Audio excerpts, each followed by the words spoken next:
The strategy, I think, is very clear. Let the Ukrainians impale themselves on defenses they cannot breach. And that's what's happened down in the south, in the Kherson region. And the Ukrainians lost tens of thousands of people killed and wounded down there.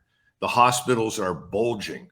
I saw video given to me from people on the ground in Ukraine and Poland showing these ambulances, great numbers of them, in endless convoys trying to save the wounded by moving them to Kiev because there was nothing to put them in anymore down near Kharkov and these other areas. Those hospitals are overflowing. So we know that the Ukrainians have taken terrible losses down there. The Russians have taken a position, let them continue to counterattack. We can destroy those in perpetuity if we have to. But in the meantime, the force buildup in the Donbass is very real. Kharkov doesn't have any important scientific industrial value. There's no agricultural value to the place.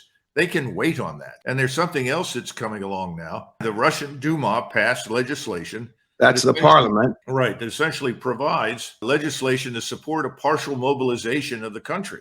Does this mean that the Russian parliament, which we've always believed is basically controlled by President Putin, basically saying to the president, get real, get serious, get this over with? Yes, I think that's the message. That reflects public opinion in Russia. People support President Putin. That's not his problem. His support is not eroding. That's a lot of nonsense. And Russia's doing reasonably well economically right now. Our sanctions haven't bitten the Russians the way they've bitten the Europeans. So that's not the issue. The issue is, look, this is an insult to Russia. Russian arms should never have given this up. Well, the truth is, strategically, you make those kinds of decisions. And he has limited the numbers of Russian troops that he's willing to use in this operation. At the same time, we have treated this Ukrainian side as though it's limitless in its scope and duration. So the population said, listen, aren't you seeing what's happening? The United States is at war with Russia. They're just using Ukraine. This must end. So I think the special military operation, as they call it, has changed.